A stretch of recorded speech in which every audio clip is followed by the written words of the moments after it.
부르심 받들어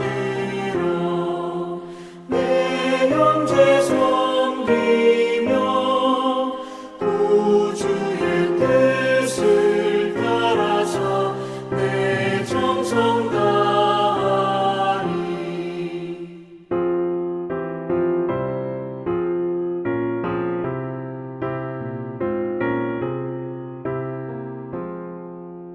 주 앞에 모든 일 사랑케 하시고 이후에 주님 뵈올 때 상 받게 하소서.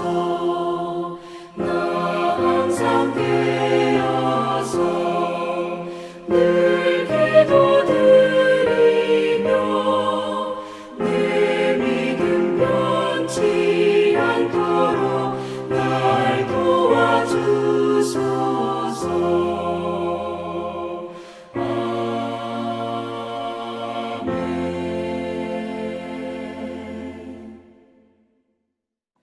오늘 우리에게 주신 하나님의 말씀은 로마서 15장 22절부터 33절의 말씀입니다.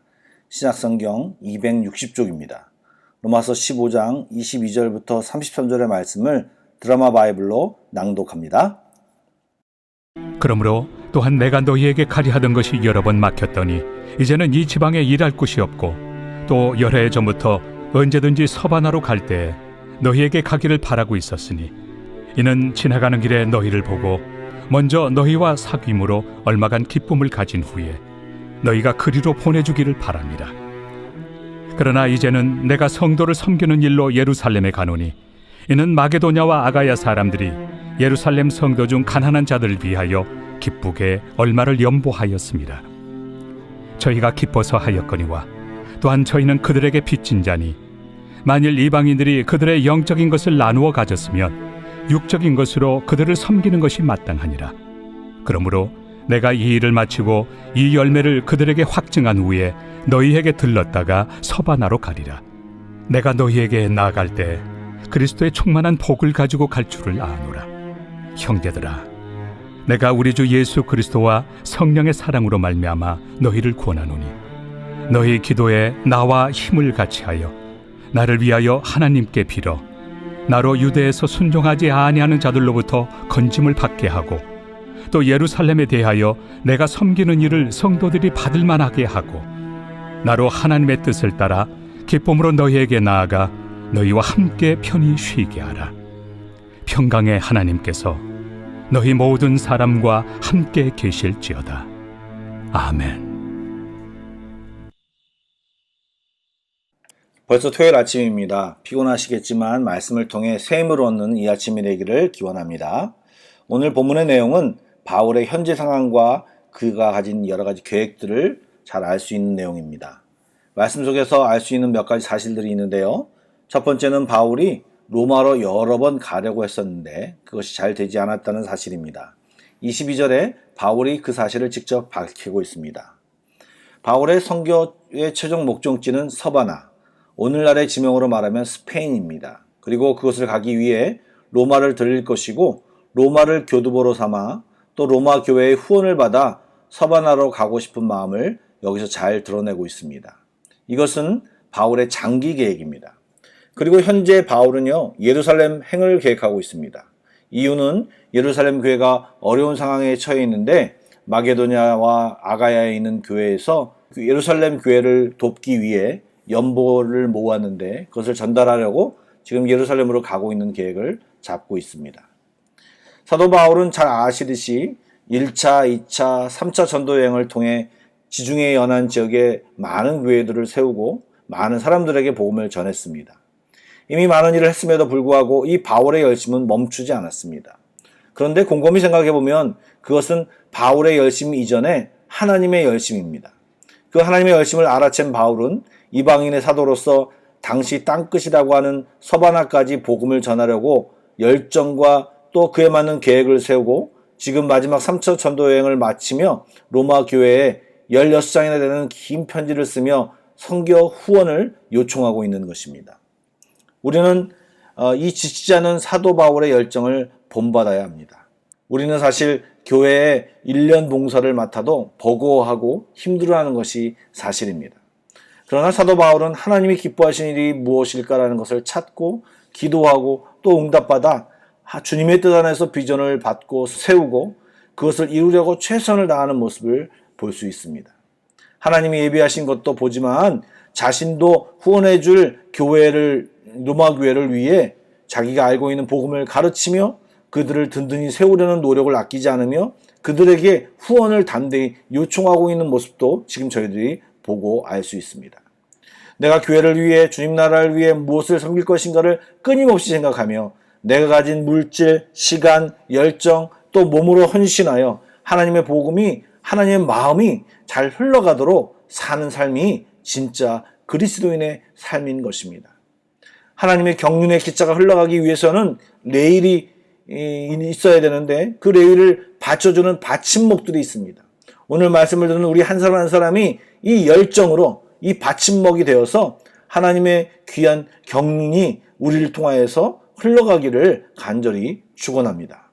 여러분 혹시 미래에 대한 꿈을 꾸고 계실 때를 기억하십니까?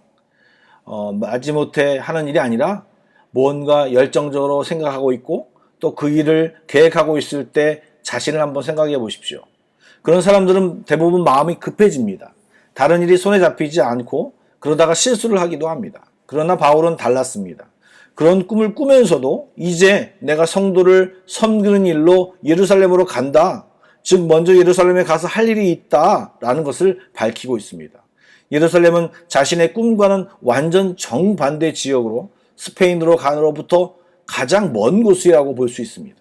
그런데 바로 그곳에 가서 마무리할 일이 있다고 말하고 있습니다. 말씀드린 대로 그 일은 예루살렘 교회에 이방인 교회가 모은 구제연금을 전달하는 일이었습니다.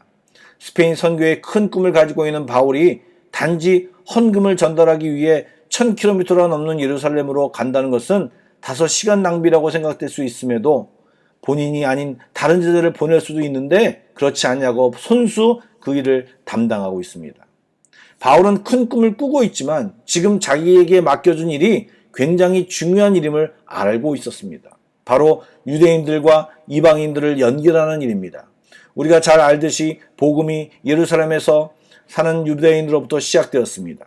그리고 그 복음은 유대인들만 대상으로 맨 처음 전해졌습니다. 그런데 때가 되어 이방인들에게 전해져 수많은 이방인들이 예수를 믿고 하나님 백성이 되었습니다. 즉 이방인들이 예루살렘 교회로부터 영적인 복을 받게 된 것입니다. 그런데 큰 가뭄이 생겨서 많은 예루살렘 교인들이 어려움을 겪게 되고 가난한 성도들이 많아졌다는 소식을 들었습니다. 그러니 이방인 교회들이 함께 모여 구제연금을 모았는데 이제 그 구제연금을 가지고 예루살렘 교회에 이 바울이 전달하려고 하는 것입니다. 그런데 그 과정에는 문제가 생길 수 있습니다. 예루살렘 교회가 그 구제연금을 거부할 수 있는 것입니다. 왜냐하면 그동안의 여러 상황을 보건대 예루살렘 교회는 굉장히 보수적인 사람들이 많고 유대적인 사고방식을 가진 사람들이 많이 있었습니다. 그동안에는 여러 가지 다양한 문제로 유대인들이 이방인들을 괴롭혔고 그랬기 때문에 혹시 이 헌금을 받지 않겠다고 이 헌금이 부정한 이방인으로부터 왔기 때문에 받을 수 없다라고 이야기할 수 있기 때문에 그렇게 취급받을 수 있기 때문에 사도 바울이 지금 직접 그 헌금을 들고 가려는 것입니다. 단순히 돈을 받지 않는 것이 아니라 이것은 바울이 이방인에게 전한 복음도 인정하지 않겠다는 의미로 해석될 수 있기 때문에 바울은 지금 이방인들과 유대인들을 연결하며 하나 되게 하는 일을 사명으로 생각하며 그것을 중요하고 의미 있는 일로 여기며 지금 예루살렘으로 가고 있는 것입니다. 스페인 선교도 급하고 중요하지만 오늘 해야 할 일이 이 마무리해야 할 일이 중요하기에 예루살렘으로 가는 것입니다. 그래서 28절에 말하는 것처럼 그러므로 내가 이 일을 마치고 이 열매를 그들에게 확증한 후에 너희에게 들렀다가 서바나로 가리라 라고 말한 것입니다. 바울은 자신이 서두른다고 일이 잘 되는 것이 아님을 정확히 알았고 하나님이 이끄셔야, 하나님이 주도하셔야 정확하고 확실히 됨을 깨달았습니다. 하나님이 막으시면 할 수 없다는 사실을 겸손하게 받아들였습니다. 하나님이 막으신다고 그냥 실망하고 원망하는 것이 아니라 하나님 막으시는 이유가 있겠지라고 생각하며 먼저 오늘 해야 할 일을 충성을 다한 모습이 바로 바울의 모습인 것입니다. 우리는 사실 이 부분에 있어서 자주 실수합니다. 목적이 맞으면 뭐든지 맞다라는 생각이 많습니다. 과정도 방법도 마음의 자세도 하나님께 맞아야 온전한 것입니다. 자기 성격과 방법대로 해놓고 왜 하나님 막으시냐고 말하는 우리들이 얼마나 많습니까? 그런 경우가 생기면 빨리 눈치채야 합니다. 제가 하나님보다 빨랐군요. 하나님이 끌어주십시오라고 말입니다. 방향뿐만 아니라 속도도, 아니 어떤 힘으로 어떤 높이로 하나님이 이끄시는지 순종하는 것이 제일 좋습니다. 설사 지금 바울처럼 내가 가야 할 곳이 서바나인데 순종해야 할 장소가 예루살렘이라고 할지라도 우리는 서바나를 꿈꾸며 예루살렘에서 순종할 때 우리는 하나님의 신기한 인도하심을 보게 될 수 있는 것입니다. 뭔지 아시죠? 바울은 죄인의 신부로 로마로 안전하게 가게 되고 그 상황이 신기하게 많은 사람을 만날 수 있는 상황으로 연출됩니다. 주님보다 빠르지 않은 삶, 주님께 맡기는 삶, 그리고 묵묵히 순종하는 삶이 최고의 삶인 것입니다. 아울러 사도 바울은 지금 예루살렘으로 가는 길이 굉장히 중요한 일임을 알았을 뿐만 아니라 이제 그런 일들을 감당하기 위해서 로마 교인들에게 중보기도를 요청하고 있는 모습을 우리는 발견할 수 있습니다. 바울은 사도로서 기도의 사람이었고 놀라운 능력을 행했던 사람이었음에도 불구하고 지금 바울은 로마 교인들에게 중보기도를 요청하는 모습을 통해 우리는요, 많은 것을 생각해야 됩니다. 먼저 중보기도의 능력을 이 바울은 알고 있었고 또 자기가 능력을 행하는 것이 자기 능력이 아니고 능력을 진짜 행하시는 분은 하나님임을 정확히 알았습니다. 그래서 하나님께 구하는 그 겸손함이 있었고요. 그리고 이 일을 위해서 혼자 하려 하지 아니하고 함께 하려는 이 멋진 마음을 바울이 가지고 있었다는 것을 발견합니다. 저는 목사로서 많은 분들에게 기도 제목을 묻곤 합니다. 그런데 어떤 분들은 잘 이야기하지 않는 분들이 있습니다. 바쁜 목사를 이해해 주시는 마음도 있을 것 같고요. 또 목사에게 어떤 개인의 부족한 부분이나 사정을 얘기하는 것이 힘들어 하시는 분도 있을 것이라고 생각이 되어집니다. 또 제가 이해하기 힘든 어떤 감정도 있으리라고 생각이 되어집니다.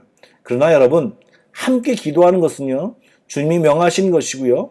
이 중보기도에는 여러 가지 유익이 많습니다. 중보기도 요청을 꺼리지 마시고 또 요청만 하지 마시고 나도 함께 기도해 주는 법을 배워서 함께 기도하는 우리 모두가 되기를 권면드립니다. 말씀을 통해 이 바울의 열정, 이 겸손함, 하나님께 맡기는 그의 태도를 보시며 각자 깨닫는 은혜가 있기를 소망합니다. 기도하시겠습니다. 하나님, 사도 바울의 은혜가, 사도 바울의 열정이, 사도 바울의 이 믿음이, 사도 바울의 이 겸손이 우리에게도 있기를 원합니다. 죽을 때까지 나 먹고 마시는 일, 나 살아가는 일, 이 문제로만 기도하지 않게 하여 주시고 하나님의 나라와 다른 사람들을 위해, 하나님의 사역을 위해 기도하며 그 일에 나의 열정과 삶을 조금이라도 헌신하는 삶을 살도록 하여 주옵소서. 이 아침에도 기도할 때 하나님의 귀한 마음을 받는 시간이 되기를 소망하오며 예수님의 이름으로 기도드립니다. 아멘. Pray together 1, 2, 3 기도 제목으로 기도하신 뒤에 개인 기도로 나아가겠습니다.